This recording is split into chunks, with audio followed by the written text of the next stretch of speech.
Masechet Baba Kama, résumé du Daf Lamed He. La Gemara ramène ici une grande discussion entre Rabbi Abahu et Rabbi Yochanan. À propos de quelqu'un qui, pendant Shabbat, on sait bien en général, celui qui a fait un travail interdit pendant Shabbat, il est chayav, bien sûr, mais à condition que ce soit une réparation, que ce soit considéré comme une réparation. Celui qui a abîmé pendant Shabbat, même en faisant un travail interdit, il est pas tout. Et là-dessus, Rabbi Abahu a dit qu'il y a deux exceptions à cette règle, qui sont celui qui a blessé, qui a fait saigner, et celui qui a brûlé. Dans ces deux cas-là, même s'il n'a que détruit, abîmé, blessé, endommagé, en le faisant pendant Shabbat, il sera quand même chayav. Et Rabbi Yochanan lui dit non, ça n'existe pas, il n'y a pas d'exception, il sera toujours patour. Et si tu veux dire que vraiment il est chayav, c'est que dans un cas où vraiment il avait une utilité de ce qu'il a fait. Il a fait saigner pour donner le sang à son chien. Il a brûlé pour profiter des cendres. C'est que dans ce cas-là qu'il est chayav. Et la Gemara, l'objet de la Mishnah, on a vu dans la Mishnah que si un homme avait brûlé le blé de son ami pendant Shabbat, il est pas tour parce qu'il est déjà chayav mita. Et si son taureau l'a fait, alors il est chayav. Et la Gemara dit, mais je comprends pas. Quand son taureau l'a fait, il n'a pas d'intérêt. Donc on est en train de parler d'un cas où il a brûlé sans intérêt. Donc lui aussi, quand il a brûlé sans intérêt, tu vois bien dans la Mishnah qu'il est chayav mita et donc il est pas tour de payer. Donc tu vois, comme Rabbi Abahu, que même quelqu'un qui a détruit, qui a brûlé pour abîmer, comme le taureau, il est chayav mita. La Gemara donne deux réponses. Soit il s'agit dans la Mishnah du cas où il avait un intérêt, et donc lui, quand il a brûlé le blé de son ami, il avait un intérêt, il voulait les cendres. Et son taureau aussi, la Gemara dit, il est possible que son taureau ait fait ça avec un certain intérêt. Lui, le taureau aussi voulait obtenir les cendres. Il avait mal, il voulait se rouler dans les cendres. Et donc, il a brûlé le taureau a brûlé, et dans ce cas-là, le taureau, il est chayav, mais si c'est le monsieur qui a brûlé, il n'est pas tour pendant Shabbat, parce qu'ici, il a une utilité, il a un intérêt. Donc, il fait ça de manière à ce qu'il le rend, et ça le rend chayav mita. Deuxième réponse, dit la Gemara, même dans un cas, on pourrait dire que même dans un cas où il n'est pas chayav mita, parce que cette fois-ci, il a fait ça sans intérêt, il est quand même pas tour d'argent, puisque quelqu'un qui brûle pendant Shabbat, dans d'autres cas, s'il a brûlé pendant Shabbat, comme dans les cas où il a fait ça avec intérêt, il aurait été chayav mita et pas tour d'argent. Dorénavant, dans tous les cas, il est chayav, il reste pas tour d'argent, et la Gemara ramène toute une dracha dessus, pour dire qu'il restera pas tour d'argent, puisqu'il a fait une action qui, dans certains cas, dans certaines circonstances, il est pas tour d'argent dans cette action-là qu'il a fait, il restera toujours pas tour dans toutes les circonstances. Mishnah suivante. La Mishnah ici traite le cas d'une dispute entre le mazik et le nizak. On ne sait pas exactement ce qui s'est passé. Enfin, nous, le Badin, on ne sait pas ce qui s'est passé. Ils sont en train de discuter. Qu'est-ce qui s'est passé exactement?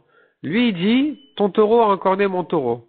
L'autre, il dit, non, il s'est blessé, il s'est cogné sur un rocher.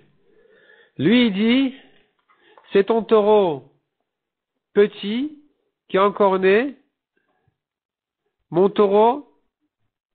Avant ça, il y a un autre cas. Si maintenant il y a deux taureaux on ne sait pas lequel des deux, qui appartiennent à deux personnes, un d'entre eux a encorné un troisième taureau, ils seront pas tours. Mais si les deux appartiennent au même propriétaire, il sera chayav. Si maintenant il y en a un grand et un petit, le nizak, il dit, c'est ton grand qui m'a encorné. Et donc, puisque un tam, il paye chatinezek migoufo, il paye la moitié jusqu'au prix de ton corps, puisque c'est un grand taureau, il pourra obtenir tout ce qu'il mérite. Et le mazik, il dit, non, c'est mon petit taureau qui t'a encorné. Donc, il vaut moins que ton chatinezek. Je ne te paye pas plus que ce qu'il vaut. Je ne te donne pas plus que mon taureau lui-même. Ou bien, il y en a deux, un tam et un mouad. Le nizak, il dit, c'est ton mouad qui a encorné. Le tam, il dit, c'est, le mazik, il dit, c'est mon tam qui a encorné. Ou bien, il y a un grand et un petit chez le nizak, un grand et un petit chez le mazik.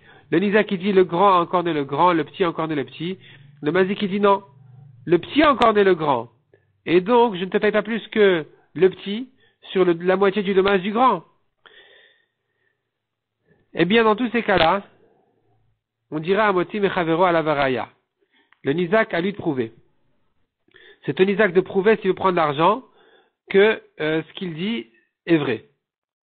La Gemara ramène ici une discussion entre Sumchus et les Rachamim quand on a un doute sur de l'argent, qu'est-ce qu'on fait? Et la Gemara viendrait dire que notre Mishnah est en marlokat sur Sumchus qui dit dans un cas de doute, on fait moitié-moitié, on se partage. Cholkin. Alors notre Mishnah a dit, Amotim Chavero à la Varaya, à lui de prouver.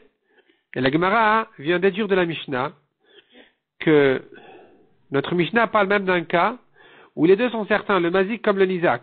Comme dit la Mishnah, chacun a dit non, c'est pas comme ça que ça s'est passé autrement. Donc tu vois qu'il y a ici une certitude dans leurs paroles. Et même sur ça, les Chachamim ont dit à Moti Mechavero à la Varaya, donc le nizak ne prend pas, mais Sumchus dira on se partage. Malgré que le mazik est certain de ce qu'il dit, d'après Sumchus, on se partage quand même. La Gemara objecte, comment peux-tu dire que la Mishnah parle d'un cas où les deux ils sont certains, alors que dans la Sefa on ne peut pas dire comme ça, dans la suite de la Mishnah on ne peut pas dire que les deux ils sont certains, parce que si le Nizak il est certain de ce qu'il dit, il est certain de dire que c'est le petit qui m'a encorné, ou c'est le tam qui m'a encorné, alors dans le cas où il n'y a pas de preuve, on aurait déduit de la Mishnah qu'il prendra au moins ce que le mazik a avoué. Il prendra au moins selon, donc le Nizak disait c'est ton grand ou ton mouad qui m'a encorné, et s'il n'a pas prouvé, alors il prendra au moins du petit, au moins du tam. Or, s'il est certain de ce qu'il dit, on devrait dire qu'il ne prend rien du tout parce qu'il a avoué que c'est pas le petit ni le tam qu'il a encorné. Or, le grand, il ne peut pas recevoir. Donc, il a tout perdu. La Gemara ramène comme ça un Rabba Bar Natan qui dit ce principe-là. Un homme qui a réclamé du blé. Et l'autre lui dit, non, je te dois de l'orge.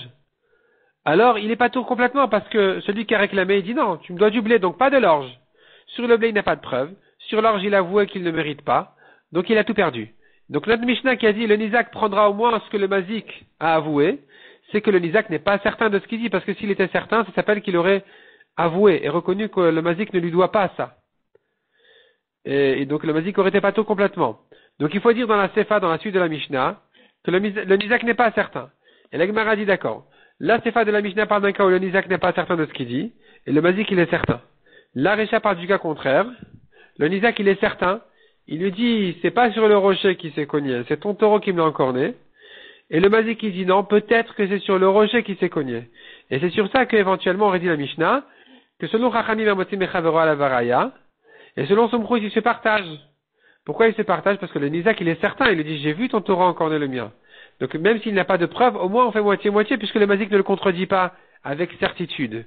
C'est pour ça que Somchrous dira dans ce cas-là, qu'on se partage, et Chachamim disent non, à moitié Mechazoro à la Varaya. Même dans ce cas-là, c'est à lui de prouver. Donc finalement, la preuve de Rabbi Baraba qui voulait déduire de notre Mishnah que même quand les deux ils sont certains dans la Recha, eh bien d'après Sumrous on va se partager, et que le Mazik ne pourra pas dire mais je suis certain que je ne lui dois pas. Selon Chachamim de notre Mishnah, oui. Selon Sumrous, non, il ne pourra pas dire ça. On devra se partager. Donc dire que notre Mishnah parle d'un cas où les deux sont certains, comme voulait dire Rabbi Baraba, la Gemara l'objecte et dit non, c'est pas évident. Et notre Mishnah apparemment ne parle pas de ce cas-là. Elle ne parle pas du cas où les deux sont certains. Elle parle du cas où un il est toujours aussi bien dans la Recha que dans la Sefa. Il y en a un qui est certain et un qui n'est pas certain. Simplement, ça s'est inversé. Qui est le certain et qui n'est pas, et qui est celui qui était en doute? Est-ce que c'est le Nisa qui était certain ou c'est le Mazik qui était certain? Et donc finalement, la preuve de Rabbi Baraba, elle est tombée.